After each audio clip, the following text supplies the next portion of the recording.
मैं रुक करदा अमित बाबा जी साडे नाल ने कांग्रेस तो।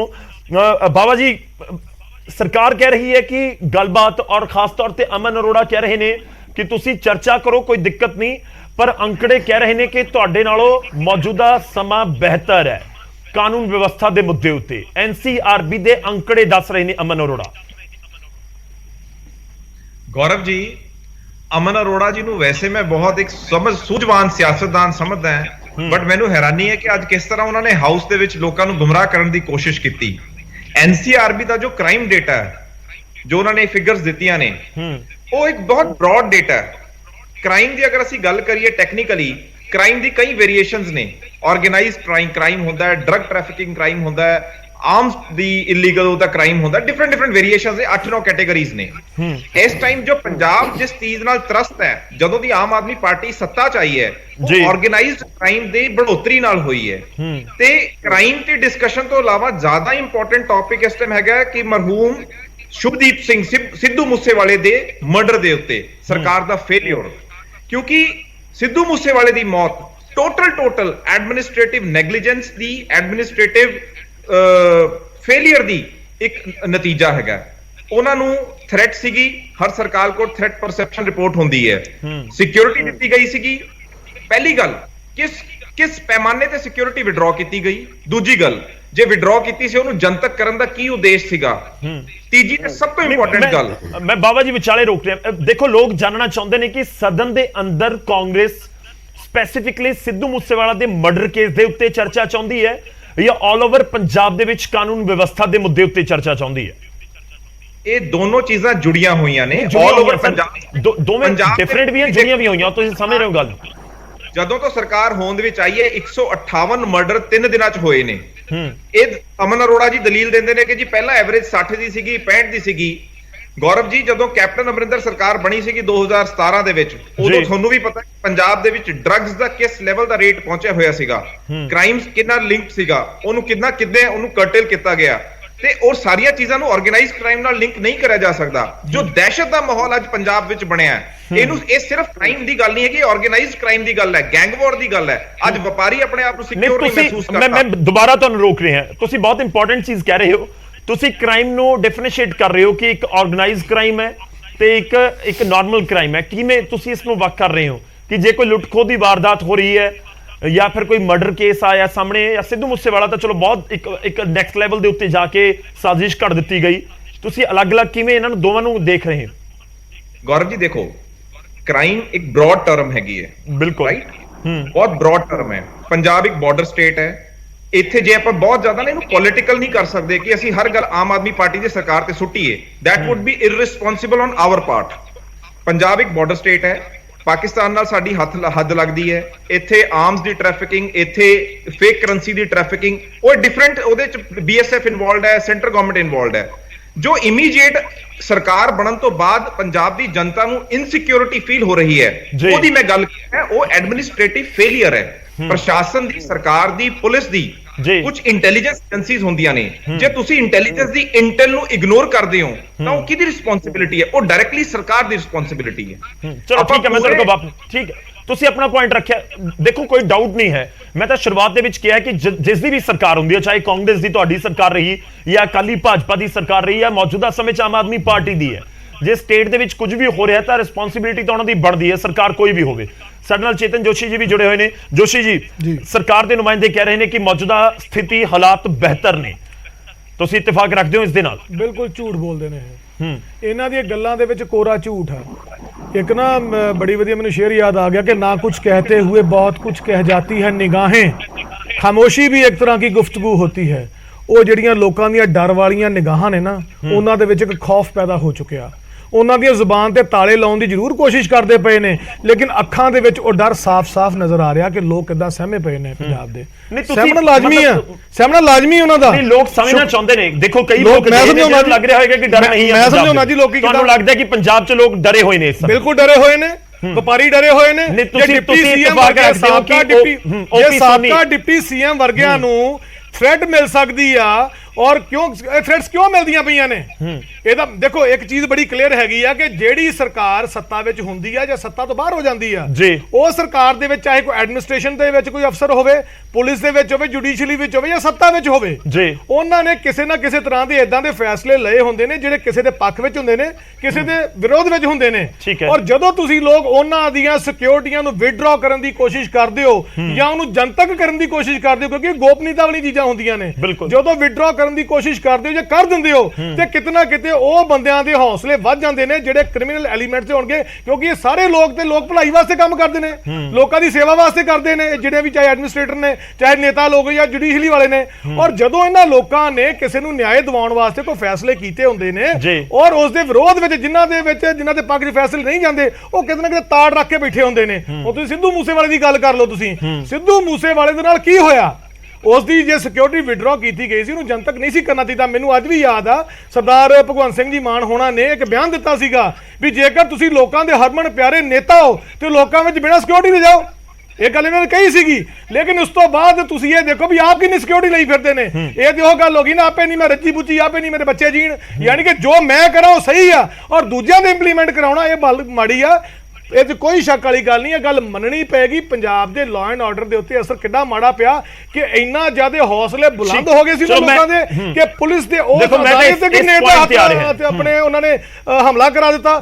ਬਾਕੀ ਜਿਹੜੇ ਡਾਟੇ ਦੇ ਰਹੇ ਨੇ ਨਾ, ਇਹ ਡਾਟਿਆਂ ਦੇ ਵਿੱਚ ਕੀ ਸਮਝਾਉਣ ਦੀ ਕੋਸ਼ਿਸ਼ ਕਰ ਰਹੇ ਨੇ? ਇਹ ਕੋਈ ਕਾਰ ਦੀ ਮਾਈਲੇਜ ਵਾਲਾ ਕੰਮ ਨਹੀਂ ਹੈ ਜੀ। 19 ਚ ਇੰਨੇ ਬੰਦੇ ਮਰੇ ਸੀ, 20 ਚ ਇੰਨੇ ਮਰੇ ਸੀ, 21 ਚ ਇੰਨੇ ਮਰੇ ਨੇ। ਸਾਡੇ ਤੁਹਾਨੂੰ ਲੋਕਾਂ ਨੇ ਲੈ ਕੇ ਆਂਦਾ ਕਿ ਸਾਨੂੰ ਬਿਲਕੁਲ ਉਦਾਂ ਦਾ ਪੰਜਾਬ ਚਾਹੀਦਾ ਜਿੱਦਾਂ ਦੇ ਪੰਜਾਬ ਦੀ ਤੁਸੀਂ ਇਲੈਕਸ਼ਨ ਤੋਂ ਪਹਿਲਾਂ ਕਲਪਨਾ ਕਰਵਾਈ ਸੀਗੀ। ਮੈਂ ਤੁਹਾਡੇ ਕੋਲ ਵਾਪਸ ਆਉਣਾ, ਮੈਂ ਜਵਾਬ ਲੈ ਲਵਾਂ, ਜ਼ਰੂਰੀ ਹੈ ਇੱਥੇ।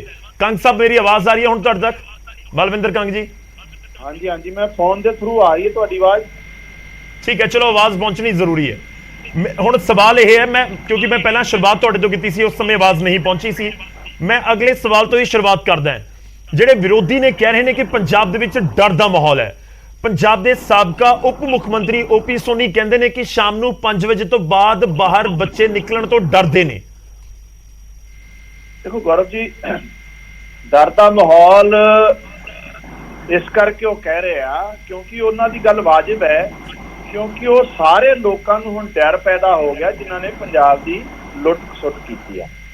ਇਸ ਕਰਕੇ ਉਹਨਾਂ ਦਾ ਇਹ ਕਹਿਣਾ ਵੀ ਪੰਜਾਬ 'ਚ ਡਰ ਦਾ ਮਾਹੌਲ ਹੈ, ਇਹ ਡਰ ਦਾ ਮਾਹੌਲ ਆਮ ਪਬਲਿਕ ਲਈ ਨਹੀਂ ਹੈ। ਇਹ ਉਹਨਾਂ ਲਈ ਡਰ ਦਾ ਮਾਹੌਲ ਹੈ ਜਿਨ੍ਹਾਂ ਨੇ ਹਜ਼ਾਰਾਂ ਬੂਟੇ ਵੱਢ ਕੇ ਖਾ ਲਏ ਮਿਨਿਸਟਰ ਹੁੰਦੇ। ਡਰ ਦਾ ਮਾਹੌਲ ਉਹਨਾਂ ਨੂੰ ਆ ਜਿਨ੍ਹਾਂ ਨੇ ਐਸਸੀ ਸਕਾਲਰਸ਼ਿਪ ਬੱਚਿਆਂ ਦੀ ਜਿਹੜੀ ਹੈਗੀ ਆ ਖਾ ਲਈ। ਡਰ ਦਾ ਮਾਹੌਲ ਉਹਨਾਂ ਨੂੰ ਆ ਜਿਨ੍ਹਾਂ ਨੇ ਫੂਡ ਐਂਡ ਸਪਲਾਈ ਡਿਪਾਰਟਮੈਂਟ 'ਚ ਘਪਲੇ ਘੁਟਾਲੇ ਕੀਤੇ। ਡਰ ਦਾ ਮਾਹੌਲ ਉਹਨਾਂ ਨੂੰ ਆ ਜਿਨ੍ਹਾਂ ਨੇ ਇਲੀਗਲ ਰੇਤ ਦੀਆਂ ਖੱਡਾਂ ਚਲਾਈਆਂ। ਡਰ ਦਾ ਮਾਹੌਲ ਉਹਨਾਂ ਸਾਰਿਆਂ ਨੂੰ ਆ ਜਿਨ੍ਹਾਂ ਨੇ ਪਿਛਲੇ ਸਾਲਾਂ 'ਚ ਪੰਜਾਬ ਦੀ ਲੁੱਟ-ਖਸੁੱਟ ਕਰਕੇ ਪੰਜਾਬ ਤੇ ਕਰਜ਼ਾ ਚੜਾਇਆ ਤੇ ਆਪਣੇ ਐਮਪਾਇਰ ਖੜੇ ਕਰ ਲਏ। ਆਮ ਪਬਲਿਕ ਨੂੰ ਨਹੀਂ ਡਰ। ਤੁਸੀਂ ਕਹਿ ਰਹੇ ਹੋ ਕਾਨੂੰਨ ਵਿਵਸਥਾ ਦਰੁਸਤ ਹੈ, ਕਾਨੂੰਨ ਵਿਵਸਥਾ ਦਰੁਸਤ ਹੈ, ਤੁਸੀਂ ਦਾਅਵਾ ਕਰਦੇ ਹੋ?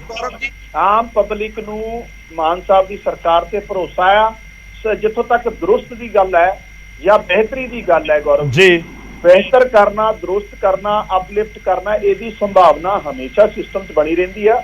ਔਰ ਮੈਨੂੰ ਲੱਗਦਾ ਹੈ ਵੀ ਆਉਣ ਵਾਲੇ ਟਾਈਮ 'ਚ ਇਹਦੇ 'ਚ ਹੋਰ ਵੀ ਬਹੁਤ ਠੀਕ ਹੈ। ਤੁਹਾਡਾ ਵੈਲਿਡ ਪੁਆਇੰਟ ਹੈ ਕਿ ਜੇ ਆਪਾਂ ਕਹੀਏ ਕਿ ਕਾਨੂੰਨ ਵਿਵਸਥਾ ਬਿਲਕੁਲ 100% ਠੀਕ ਹੋ ਜਾਏਗੀ ਜਾਂ ਫਿਰ ਕੋਈ ਕ੍ਰਾਈਮ ਹੀ ਨਹੀਂ ਹੋਏਗਾ ਤਾਂ ਇਹ ਵੀ ਪੋਸਿਬਿਲਿਟੀ ਘੱਟ ਨਜ਼ਰ ਆਉਂਦੀ ਹੈ। ਚਲੋ ਮੈਂ ਇਸ ਪੁਆਇੰਟ ਦੇ ਉੱਤੇ ਵਾਪਸ ਆਉਂਗਾ। ਅਮਿਤ ਬਾਬਾ ਜੀ ਕੁਝ ਕਹਿਣਾ ਚਾਹ ਰਹੇ ਨੇ। ਧਾਰਨੀ ਸਾਹਿਬ, ਮੈਂ ਤੁਹਾਡੇ ਕੋਲ ਆਣਾ, ਇੱਕ 10 ਸੈਕਿੰਡ ਦਾ ਇਹਨਾਂ ਦਾ ਜ਼ਰੂਰ ਰਿਐਕਸ਼ਨ ਲੈ ਲਈਏ। ਬਾਬਾ ਜੀ ਦਾ ਰਿਐਕਸ਼ਨ। ਬਾਬਾ ਜੀ। ਗੌਰਵ ਜੀ, ਇਹ ਬਿਲਕੁਲ ਇਰਰਿਸਪੌਂਸਿਬਲ ਗੱਲ ਕਰ ਰਹੇ ਨੇ। ਜਿੱਥੇ ਕਰਪਸ਼ਨ ਐਲੀਗੇਸ਼ਨ ਦੀ ਗੱਲ ਹੈ, ਮੈਂ ਰਿਸਪੌਂਸਿਬਿਲਟੀ ਨਾਲ ਕਹਿੰਦਾ ਕਾਂਗਰਸ ਪਾਰਟੀ ਦਾ ਸਪੋਕਸਪਰਸਨ ਹੋ ਕੇ, ਜੇ ਕਿਸੇ ਵੀ ਮਿਨਿਸਟਰ ਸਾਬਕਾ ਜਾਂ ਕਿਸੇ ਹੋਰ ਕਾਰਜਕਰਤਾ ਤੇ ਕੋਈ ਵੀ ਐਲੀਗੇਸ਼ਨ ਹੈ ਉਹਦੀ ਫੇਅਰ ਇਨਵੈਸਟੀਗੇਸ਼ਨ ਕਰਾਉਣ ਤੇ ਜੇ ਕੋਈ ਸਾਬਤ ਚੀਜ਼ ਹੁੰਦੀ ਹੈ ਉਹਨੂੰ ਜਨਤਕ ਕੀਤਾ ਜਾਵੇ। ਖਾਲੀ ਐਲੀਗੇਸ਼ਨਾਂ ਨਾਲ ਤੁਸੀਂ ਲਾਅ ਐਂਡ ਆਰਡਰ ਨੂੰ ਕਿੱਦਾਂ ਲਿੰਕ ਕਰੋਗੇ? ਇਹ ਮੈਨੂੰ ਦੱਸੋ, ਸਿੱਧੂ ਮੂਸੇਵਾਲੇ ਨੇ ਕੀ ਕਰਪਸ਼ਨ ਕੀਤੀ ਸੀਗੀ, ਉਹਦੀ ਸਿਕਿਉਰਿਟੀ ਵਿਡਰਾਅ ਕੀਤੀ ਹੈ, ਉਸ ਗੱਲ ਦਾ ਜਵਾਬ ਕਿਉਂ ਨਹੀਂ ਦਿੰਦੀ ਸਰਕਾਰ? ਭਗਵੰਤ ਮਾਨ ਸਰਕਾਰ ਪੰਜਾਬ ਦੇ ਨੌਜਵਾਨਾਂ ਨੂੰ ਜਵਾਬ ਦੇ। ਕਾਂਗ ਜੀ, ਛੋਟਾ ਜਿਹਾ ਰਿਐਕਸ਼ਨ ਇਸ ਦੇ ਉੱਪਰ। ਕਾਂਗਰਸ ਦੇ ਪ੍ਰਧਾਨ ਆਪ ਹੀ ਕਹਿ ਚੁੱਕੇ ਆ ਵੀ ਸਾਡੇ ਜਿੰਨੇ ਲੋਕਾਂ ਨੇ ਲੁੱਟ-ਖਸੁੱਟ ਕੀਤੀ ਉਹਨਾਂ 'ਚ ਡਰ ਦਾ ਮਾਹੌਲ ਹੈ। ਇਹ ਜਿਹੜੇ ਕਾਂਗਰਸ ਵਾਲੇ ਵੀਰ ਬੋਲ ਰਹੇ ਆ, ਅਸੀਂ ਨਹੀਂ ਕਹਿ ਰਹੇ, ਅਸੀਂ ਤੇ ਫੈਕਟ ਤੇ ਗੱਲ ਕਰਦੇ ਆ। ਅਸੀਂ ਤੇ ਜਿਹੜੇ ਆਮ ਕਾਂਗਰਸੀ ਆ ਅਕਾਲੀ ਲੋਕ ਆ ਉਹਨਾਂ ਦੇ ਪਰਚਾ ਕਲਚਰ ਖਤਮ ਕਰਨ ਜਾ ਰਹੇ ਆ ਜਿਹੜੀਆਂ ਤੁਹਾਡੀਆਂ ਸਰਕਾਰਾਂ ਕਰਦੀਆਂ ਰਹੀਆਂ। ਸਿਕਿਉਰਿਟੀ ਵਿਡਰਾਅ ਕੀਤੀ, ਜਵਾਬ ਦਿਓ। ਗੱਲਾਂ ਲੈ ਕੇ ਆਓ, ਗੱਲ ਮੇਰੇ ਕੋਲ ਸਵਾਲ ਪੁੱਛਿਆ ਗਿਆ ਸੀ ਤੁਸੀਂ ਕਿ ਜਵਾਬ ਡਰ ਦਾ ਦਿਓ। ਮਾਹੌਲ ਹੈ, ਕਾਂਗਰਸੀ ਕਹਿ ਰਹੇ ਆ, ਤੇ ਮੈਂ ਦੱਸਦਾ ਕਾਂਗਰਸੀਆਂ ਨੂੰ ਡਰ ਦਾ ਮਾਹੌਲ ਉਹਨਾਂ ਨੂੰ ਆ ਜਿਨ੍ਹਾਂ ਨੇ ਪੰਜਾਬ ਦੀ ਲੁੱਟ-ਸੁੱਟ ਕੀਤੀ, ਜਿਨ੍ਹਾਂ ਨੇ ਪੰਜਾਬ 'ਚ ਕਰਪਸ਼ਨ ਕੀਤੀ, ਜਿਨ੍ਹਾਂ ਨੇ ਪੀੜ੍ਹੀ ਦਰ ਪੀੜ੍ਹੀ ਪੰਜਾਬ ਦੇ ਸਰਮਾਇਆ ਨੂੰ ਲੁੱਟਣ ਦੀ। ਮੈਂ ਤੇ ਉਹਨਾਂ ਨੂੰ ਕਹਿੰਦਾ ਉਹਨਾਂ ਨੂੰ ਡਰ ਦਾ ਮਾਹੌਲ ਹੈ। ਉਹਨਾਂ ਨੂੰ ਤਾਂ ਕਹਿੰਦੇ ਆ ਜਿਹੜੇ ਕਿ corruption ਸਵੇਰੇ ਕੀਤੀ 3 ਹੈ। ਵਜੇ ਫੜ ਲੈਣਾ, ਕਈ ਰਾਤ ਆਪਣੇ ਘਰਾਂ 'ਚ ਸੌਂਦੇ ਨਹੀਂ ਕਿ ਉਹਨਾਂ ਨੂੰ ਡਰ ਹੈਗਾ ਹੈ। ਉਹ ਤੇ ਰਿਸ਼ਤੇਦਾਰਾਂ ਦੇ ਚਲੋ ਡੀਰੇਲ ਨਾ ਹੋਈਏ, ਆਪਾਂ ਕਾਨੂੰਨ ਵਿਵਸਥਾ ਦੇ ਉੱਤੇ ਰਹੀਏ। ਮੈਂ ਵਾਪਸ ਆਉਂਗਾ ਤੁਹਾਡੇ ਕੋਲ। ਧਾਰਨੀ ਸਾਹਿਬ ਬਹੁਤ ਦੇਰ ਦੇ ਇੰਤਜ਼ਾਰ ਕਰ ਰਹੇ ਨੇ। ਬਾਬਾ ਜੀ ਥੋੜਾ ਜਿਹਾ ਇੰਤਜ਼ਾਰ ਕਰ ਰਹੇ ਹੋ। ਧਾਰਨੀ ਸਾਹਿਬ ਸ਼੍ਰੋਮਣੀ ਅਕਾਲੀ ਦਲ ਨੂੰ ਰਿਪਰੈਜ਼ੈਂਟ ਕਰ ਰਹੇ ਨੇ। ਧਾਰਨੀ ਸਾਹਿਬ, ਕਾਨੂੰਨ ਵਿਵਸਥਾ ਦੇ ਮੁੱਦੇ ਉੱਤੇ ਸਵਾਲ ਚੁੱਕੇ ਜਾ ਰਹੇ ਨੇ, ਪਰ ਦੇਖੋ ਸਰਕਾਰ ਦੇ ਨੁਮਾਇੰਦੇ ਕਹਿੰਦੇ ਨੇ ਕਿ ਸਾਬਕਾ ਸਰਕਾਰਾਂ ਦੇ ਸਮੇਂ ਵੀ ਬਹੁਤ ਕੁਝ ਵਾਪਰਿਆ ਤੇ ਹਾਲਾਤ ਮੌਜੂਦਾ ਸਮੇਂ 'ਚ ਬਿਹਤਰ ਨੇ। ਜੋ ਅਕਾਲੀ ਦਲ ਬੀਜੇਪੀ ਦੀ ਸਰਕਾਰ ਸੀ ਉਦੋਂ ਵੀ ਬਹੁਤ ਸਾਰੀਆਂ ਘਟਨਾਵਾਂ ਹੋਈਆਂ। ਜੇ ਮੋٹے ਤੌਰ ਤੇ ਮੈਂ ਇੱਕ ਘਟਨਾ ਯਾਦ ਕਰਾਂ ਤਾਂ ਜਿਹੜੀ ਘਟਨਾ ਨਾਭਾ ਜੇਲ੍ਹ ਬ੍ਰੇਕ ਦੀ ਵਾਪਰੀ, ਉਹ ਬਹੁਤ ਵੱਡੀ ਘਟਨਾ ਸੀ। ਕਾਂਗਰਸ ਦੇ ਸਮੇਂ ਵੀ ਕੁਝ ਅਜਿਹੀਆਂ ਘਟਨਾ ਵਾਪਰੀਆਂ ਨੇ, ਪਰ ਕੀ ਤੁਸੀਂ ਵਾਕਈ ਕਹਿੰਦੇ ਹੋ ਕਿ ਉਸ ਸਮੇਂ ਬਿਹਤਰ ਸੀ ਜਾਂ ਇਸ ਸਮੇਂ ਖਰਾਬ ਨੇ? ਕਾਨੂੰਨ ਵਿਵਸਥਾ ਨੂੰ ਲੈ ਕੇ ਤਾਂ ਸਵਾਲ ਪਹਿਲਾਂ ਵੀ ਉੱਠਦੇ ਰਹੇ ਨੇ। ਧਾਰਨੀ ਜੀ, ਦੇਖੋ ਗੌਰਵ, ਅੱਜ ਦਾ ਜਿਹੜਾ ਮੁੱਦਾ ਹੈਗਾ ਨਾ, ਬਹੁਤ ਹੀ ਨਾਜ਼ੁਕ ਮੁੱਦਾ ਹੈਗਾ। ਅੱਜ ਤੁਸੀਂ ਲਾ ਐਂਡ ਆਰਡਰ ਦੋਵੇਂ ਚੀਜ਼ਾਂ ਨੂੰ ਜਿਹੜਾ ਹੈਗਾ ਵੱਖ-ਵੱਖ ਕਰਕੇ ਨਹੀਂ ਦੇਖ ਸਕਦੇ। ਲਾ ਐਂਡ ਆਰਡਰ ਦੋਵਾਂ ਨੇ ਜਿਹੜਾ ਹੈਗਾ ਸਾਈਮਲਟੇਨੀਅਸਲੀ ਚੱਲਣਾ। ਜਿਵੇਂ ਬਾਬਾ ਜੀ ਨੇ ਪਹਿਲਾਂ ਗੱਲ ਕੀਤੀ ਹੈਗੀ ਹੈ ਨਾ, ਤੁਸੀਂ ਇਕੱਲੇ ਇੱਕ ਮਰਡਰ ਦੀ ਨਹੀਂ ਗੱਲ ਕਰ ਸਕਦੇ, ਤੁਸੀਂ ਜਿਹੜਾ ਹੈਗਾ ਕ੍ਰਾਈਮ ਦੀ ਗੱਲ ਕਰਦੇ ਆ। ਤੁਸੀਂ ਆਰਗੇਨਾਈਜ਼ਡ ਕ੍ਰਾਈਮ ਹੈ ਜਿਹੜਾ ਅੱਡ ਹੈਗਾ, ਬਾਕੀ ਜਿਹੜੇ ਫਰੋਤੀਆਂ ਵਾਲਾ ਗੱਲ ਹੈਗਾ। ਤੁਸੀਂ ਇਹ ਦੇਖੋ ਕਿ ਪਿਛਲੇ ਟਾਈਮ ਦੇ ਵਿੱਚ ਹੁਣ ਦੇ ਟਾਈਮ ਦੇ ਵਿੱਚ ਕਿਸ ਤਰ੍ਹਾਂ ਦਾ ਔਰ ਕਿਸ ਤਰੀਕੇ ਦੇ ਨਾਲ ਇਹ ਸਾਰਾ ਕੁਝ ਵਧਿਆ ਹੈਗਾ। ਔਰ ਦੂਜੀ ਗੱਲ, ਅੱਜ ਮੈਂ ਇੱਕ ਗੱਲ ਤੁਹਾਨੂੰ ਹੋਰ ਦੱਸਦਾ ਕਿ ਇੱਕ ਨਾ ਪ੍ਰੋਟੋਕਾਲ ਹੁੰਦਾ। ਪ੍ਰੋਟੋਕਾਲ ਇਹ ਹੁੰਦਾ ਹੈਗਾ ਕਿ ਅੱਜ ਸਦਨ ਦੇ ਵਿੱਚ ਜਦੋਂ ਜਿਸ ਟਾਈਮ ਦੇ ਉੱਤੇ ਇਹ ਸਾਰਾ ਕੁਝ ਵਾਪਰਿਆ ਹੈਗਾ, ਤਾਂ ਅੱਜ ਕੁਐਸਚਨ ਦੇ ਉੱਤੇ ਜਿਹੜਾ ਆਨਸਰ ਦੇਣ ਵਾਸਤੇ ਜਦੋਂ ਅਮਨ ਅਰੋੜਾ ਜੀ ਉੱਠੇ, ਮੈਂ ਪੁੱਛਦਾ ਕਿ ਉਹ ਕਿਸ ਕੈਪੈਸਿਟੀ ਦੇ ਵਿੱਚ ਉੱਠ ਕੇ ਉਹਨਾਂ ਨੇ ਜਿਹੜਾ ਹੈਗਾ ਸੀ ਜਵਾਬ ਦਿੱਤਾ ਸੀ। ਉਹ ਜ਼ਰੂਰ ਸਮਝਾਉਣਾ ਉਹਨਾਂ ਨੂੰ ਜਨਤਾ ਨੂੰ ਚਾਹੀਦਾ। ਜਦੋਂ ਕਿ ਹੋਮ ਮਿਨਿਸਟਰ ਜਿਹੜੇ ਹੈਗੇ ਆ ਮਿਸਟਰ ਭਗਵੰਤ ਮਾਨ ਹੈਗੇ, ਔਰ ਭਗਵੰਤ ਮਾਨ ਨੂੰ ਚਾਹੀਦਾ ਹੈਗਾ ਸੀ ਕਿ ਉਹ ਜਿਹੜਾ ਹੈਗਾ ਇਸ ਦੇ ਉੱਤੇ ਜਿਹੜਾ ਹੈਗਾ ਬਕਾਇਦਾ ਸਦਨ ਦੇ ਵਿੱਚ ਆਪਣੀ ਗੱਲ ਕਹਿੰਦੇ। ਪਰ ਜੋ ਹਾਲਾਤ ਅੱਜ ਇਹਦੇ ਵਿੱਚ ਪੰਜਾਬ ਦੇ ਵਿੱਚ ਵਾਪਰ ਰਹੇ ਹੈਗੇ ਆ, ਉਸ ਤੋਂ ਕੋਈ ਭੁੱਲਿਆਵਾ ਨਹੀਂ ਹੈਗਾ, ਕੋਈ ਜਿਹੜਾ ਹੈਗਾ ਅਣਜਾਣ ਨਹੀਂ ਹੈਗਾ। ਸਿੱਧੂ ਮੂਸੇਵਾਲੇ ਦੇ ਮਰਡਰ ਦੀ ਗੱਲ ਕਰ ਲਈਏ ਜਾਂ ਹੋਰ ਬਹੁਤ ਸਾਰੀ। ਔਰ ਤੁਸੀਂ ਦੇਖੋ ਕਿ ਅੱਜ ਵਿਧਾਨ ਸਭਾ ਦੇ ਜਿਹੜੇ ਸਾਬਕਾ ਮੈਂਬਰ ਹੈਗੇ ਆ, ਉਹਨਾਂ ਨੂੰ ਫਰੋਤੀਆਂ ਦੀਆਂ ਜਿਹੜੀਆਂ ਹੈਗੀਆਂ ਕਾਲਾਂ ਆ ਰਹੀਆਂ ਹੈਗੀਆਂ। ਔਰ ਪੰਜਾਬ ਦੇ ਵਿੱਚ ਦੇਖੋ ਲਾ ਐਂਡ ਆਰਡਰ ਦਾ ਤਾਂ ਟੋਟਲੀ ਪੱਠਾ ਬੈਠ ਚੁੱਕਿਆ ਹੈ। ਅੱਜ ਮੈਂ ਗੌਰਵ ਜੀ ਧਾਰਨੀ ਸਾਹਿਬ ਡਰ ਲੱਗਦਾ ਪੰਜਾਬ 'ਚ? ਬਿਲਕੁਲ ਲੱਗਦਾ ਜੀ, ਬਿਲਕੁਲ ਲੱਗਦਾ, ਬਿਲਕੁਲ ਲੱਗਦਾ ਗੌਰਵ ਜੀ। ਜਦੋਂ ਕਿਉਂ ਲੱਗਦਾ ਸਰ? ਨਹੀਂ, ਡਰ ਕਿਉਂ ਲੱਗਦਾ? ਲੋਕ ਜਾਣਨਾ ਚਾਹੁੰਦੇ ਹੋਣਗੇ ਨਾ ਕਿ ਸ਼੍ਰੋਮਣੀ ਅਕਾਲੀ ਦਲ ਦੇ ਲੀਡਰ ਕਿਉਂ ਇਹ ਸੋਚ ਰਹੇ ਨੇ ਕਿ ਡਰ ਲੱਗਦਾ ਪੰਜਾਬ 'ਚ? ਡਰ ਕਿਉਂ ਲੱਗਦਾ? ਅਸੀਂ ਇਕੱਲੇ ਕਿਉਂ ਸੋਚਦੇ ਆ? ਅੱਜ ਤੁਸੀਂ ਮੈਨੂੰ ਇਹ ਦੱਸੋ ਕਿ ਮਿਸਟਰ ਸੋਨੀ ਹੈਗੇ ਆ ਜਿਹੜੇ, ਉਹ ਜਿਸ ਹਿਸਾਬ ਨਾਲ ਉਹਨਾਂ ਤੋਂ ਫਰੋਤੀਆਂ ਮੰਗੀਆਂ ਜਾ ਰਹੀਆਂ ਹੈਗੀਆਂ, ਜਿਸ ਹਿਸਾਬ ਦੇ ਨਾਲ ਜਿਹੜਾ ਹੈਗਾ ਸਿੱਧੂ ਮੂਸੇਵਾਲਾ ਨੂੰ ਸਿਕਿਉਰਿਟੀ, ਜਦੋਂ ਜਿਹੜੀ ਹੈਗੀ ਆ ਇੰਟੈਲੀਜੈਂਸ ਏਜੰਸੀਆਂ ਕਹਿ ਰਹੀਆਂ ਹੈਗੀਆਂ ਕਿ ਇਹਨਾਂ ਨੂੰ ਸਿਕਿਉਰਿਟੀ ਦੀ ਲੋੜ ਹੈਗੀ ਆ, ਉਸ ਦੇ ਬਾਵਜੂਦ ਜਿਹੜਾ ਮੈਂ ਪਹਿਲਾਂ ਲਾ ਐਂਡ ਆਰਡਰ ਦੀ ਗੱਲ ਕਰੀ ਹੈ, ਇਨ ਆਰਡਰ ਜਿਹੜਾ ਰੱਖਣਾ ਹੈਗਾ ਲਾਅ ਨੂੰ, ਉਹ ਸਰਕਾਰਾਂ ਨੇ ਰੱਖਣਾ। ਜਦੋਂ ਇਨ ਆਰਡਰ ਨਾ ਰਹੇ, ਤੁਸੀਂ ਜਿਹੜਾ ਹੈਗਾ ਅਕਾਲ ਤਖਤ ਦੇ ਜਥੇਦਾਰ ਦੀ ਸਿਕਿਉਰਿਟੀ ਖੋਲੋ, ਤੁਸੀਂ ਮੂਸੇਵਾਲਾ ਦੀ ਸਿਕਿਉਰਿਟੀ ਖੋਲੋ, ਤੁਸੀਂ ਹੋਰ ਜਿਹੜੇ ਉਹ ਪੁਆਇੰਟ ਆਪਾਂ ਲਗਾਤਾਰ ਡਿਸਕਸ ਕਰ ਰਹੇ ਹਾਂ। ਧਾਰਨੀ ਸਾਹਿਬ, ਮੈਂ ਜਵਾਬ ਲੈਣਾ, ਪਰ ਉਸ ਤੋਂ ਪਹਿਲਾਂ ਮੈਂ ਜਾਣਨਾ ਚਾਹੁੰਦਾ ਕਿ ਇਹ ਪੋਲੀਟੀਕਲ ਲੀਡਰਾਂ ਨੂੰ ਡਰ ਲੱਗ ਰਿਹਾ ਹੈ ਜਾਂ ਆਮ ਲੋਕਾਂ ਦੀ ਗੱਲ ਸਮਝੀ ਜਾਵੇ? ਕਿਉਂਕਿ ਆਮ ਆਦਮੀ ਪਾਰਟੀ ਦੇ ਨੁਮਾਇੰਦੇ ਕਹਿੰਦੇ ਨੇ ਕਿ ਜਿਨ੍ਹਾਂ ਨੇ ਕਰਪਸ਼ਨ ਕੀਤੀ ਸਿਰਫ ਉਹਨਾਂ ਨੂੰ ਡਰ ਲੱਗ ਰਿਹਾ ਹੈ, ਹੋਰ ਕਾਨੂੰਨ ਵਿਵਸਥਾ ਨੂੰ ਲੈ ਕੇ ਕਿਸੇ ਨੂੰ ਡਰ ਨਹੀਂ। ਦੇਖੋ ਇੱਕ ਗੱਲ ਸੁਣੋ, ਜਿਨ੍ਹਾਂ ਨੇ ਕਰਪਸ਼ਨ ਕੀਤੀ ਹੈ, ਸਭ ਤੋਂ ਪਹਿਲਾਂ ਭੇਟ ਤਾਂ ਇਹਨਾਂ ਦਾ ਆਪ ਦਾ ਹੀ ਚੜਿਆ ਹੈਗਾ। ਔਰ ਉਹਨੂੰ ਕਿਸ ਤਰ੍ਹਾਂ ਭੇਟ ਇਹਨਾਂ ਨੇ ਚੜਾਇਆ ਹੈਗਾ, ਇਹਨਾਂ ਦੇ 2 ਜਾ ਚੁੱਕੇ ਹੈਗੇ ਆ। ਔਰ ਉਸ ਤੋਂ ਬਿਨਾਂ ਇਹਨਾਂ ਦੇ ਹੀ ਇੱਕ ਡਾਕਟਰ ਬਲਵੀਰ ਆ, ਉਹਨਾਂ ਨੂੰ ਸਜ਼ਾ ਹੋ ਚੁੱਕੀ ਹੈਗੀ ਆ। ਬਾਕੀਆਂ ਤਾਂ ਜਦੋਂ ਆਉਣਗੀਆਂ ਉਦੋਂ ਦੀਆਂ ਗੱਲਾਂ ਹੈਗੀਆਂ। ਸੋ ਇਹ ਜਿਹੜੀਆਂ ਗੱਲਾਂ ਕਰ ਰਹੇ ਹੈਗੇ ਨਾ, ਅੱਜ ਪੰਜਾਬ ਦੇ ਵਿੱਚ ਹਰ ਪਾਸੇ ਡਰ ਦਾ ਮਾਹੌਲ ਹੈਗਾ। ਹਰ ਬੰਦਾ ਜਦੋਂ ਘਰ ਨੂੰ ਲੇਟ ਤੁਰਦਾ ਚਲੋ ਮੈਂ ਜਵਾਬ ਲੈ ਲਵਾਂ ਮਾਲਵਿੰਦਰ ਜੀ। ਠੀਕ ਹੈ ਧਾਰਨੀ ਸਾਹਿਬ, ਜਵਾਬ ਲੈ ਲਈ। ਮਾਲਵਿੰਦਰ ਕੰਗ ਜੀ, ਦੇਖੋ ਗੌਰਵ ਜੀ, ਜਿੱਥੋਂ ਤੱਕ ਆਰਗੇਨਾਈਜ਼ਡ ਕ੍ਰਾਈਮ ਦੀ ਗੱਲ ਹੈ, ਦੇਖੋ ਇਹ 'ਚ ਕੋਈ ਦੋ ਰਾਏ ਨਹੀਂ ਹੈ। ਆਰਗੇਨਾਈਜ਼ਡ ਕ੍ਰਾਈਮ ਦਾ ਜਿਹੜਾ ਮਸਲਾ ਹੈ, ਇਹ ਸੀਰੀਅਸ ਮਸਲਾ ਔਰ ਹੈਗਾ ਵੀ ਹੈ। ਜੇ ਮੈਂ ਕਹਦਾ ਵੀ ਮੁਨਕਰ ਨਹੀਂ ਹੋ ਸਕਦਾ, ਲੇਕਿਨ ਇਹਦੇ ਦੇ ਨਾਲ ਮੈਂ ਗੌਰਵ ਜੀ ਇਹ ਵੀ ਗੱਲ ਕਹੂੰਗਾ, ਇਹ ਰਾਤੋਂ ਰਾਤ ਨਹੀਂ ਖੜਾ ਹੋਇਆ ਜੀ। ਅੱਜ ਤੁਸੀਂ ਜਿਹੜੀ ਸਿੱਧੂ ਮੂਸੇਵਾਲਾ ਸਾਹਿਬ ਦੀ ਜਿਹੜੀ ਤਫਤੀਸ਼ ਚੱਲ ਰਹੀ ਹੈ ਮਰਡਰ ਦੀ, ਜੀ। ਉਹਦੇ ਚ ਜਿਹੜੇ ਬਿਆਨ ਆ ਰਹੇ ਅਕਿਊਜ਼ਡ ਦੇ ਔਰ ਤਫਤੀਸ਼ ਜਿਹੜੀਆਂ ਫੋਟੋਆਂ ਨਿਕਲ ਕੇ ਆ ਰਹੀਆਂ, ਜਿਹੜੇ ਲੋਕਾਂ ਨੇ ਰੈਕੀ ਕਰਾਈ, ਜਿਹੜੇ ਲੋਕਾਂ ਦੇ ਸੰਬੰਧ ਹੈ ਉਹਦੇ ਤੇ ਕਾਂਗਰਸ ਦੇ ਪ੍ਰਧਾਨ ਸਾਹਿਬ ਤੱਕ ਦੇ ਨਾਮ ਆਏ ਆ। ਮੈਨੂੰ ਨਹੀਂ ਪਤਾ ਉਹ ਸੱਚਾਈ ਹੈ ਕਿ ਨਹੀਂ, ਇਹ ਪੁਲਿਸ ਦੱਸੂਗੀ। ਲੇਕਿਨ ਪਿਛਲੇ ਸਾਲਾਂ 'ਚ ਗੈਂਗਵਾਰ ਤੇ ਕਦੀ ਅਕਾਲੀ ਦਲ ਦੇ ਆਫਿਸ ਬੀਅਰ ਦਾ ਮਰਡਰ, ਕਦੀ ਕਾਂਗਰਸ ਦੇ ਆਫਿਸ ਬੀਅਰ ਦਾ ਮਰਡਰ, ਇਹ ਆਪਾਂ ਕਈ ਇਨਸੀਡੈਂਟ ਦੇਖੇ ਆ। ਐਕਸੈਪਟ ਮੂਸੇਵਾਲਾ ਸਾਹਿਬ ਤੇ ਉਹ ਜਿਹੜੇ ਇੱਕ ਸਿਤਾਰੇ ਸੀ ਉਸ ਗੈਂਗਵਾਰ ਦੀ ਭੇਟ ਚੜ ਗਏ, ਉਹਦੇ ਸਾਰਾ ਆਜੂ ਆਉਣ ਵਾਲੇ ਟਾਈਮ ਸੱਚਾਈ। ਲੇਕਿਨ ਜਿਸ ਤਰੀਕੇ ਨਾਲ ਪੈਟਰੋਨਾਈਜ਼ ਰਿਹਾ ਹੈ ਗੈਂਗ ਆਰਗੇਨਾਈਜ਼ ਕ੍ਰਾਈਮ ਨੂੰ, ਚਾਹੇ ਉਹ ਅਕਾਲੀ ਦਲ ਦੀ ਸਰਕਾਰ ਹੈ। ਹੁਣ ਧਾਰਨੀ ਸਾਹਿਬ ਕਹਿ ਰਹੇ ਸੀ ਲਾਅ ਐਂਡ ਆਰਡਰ ਕਲੈਪਸ ਹੋ ਗਿਆ।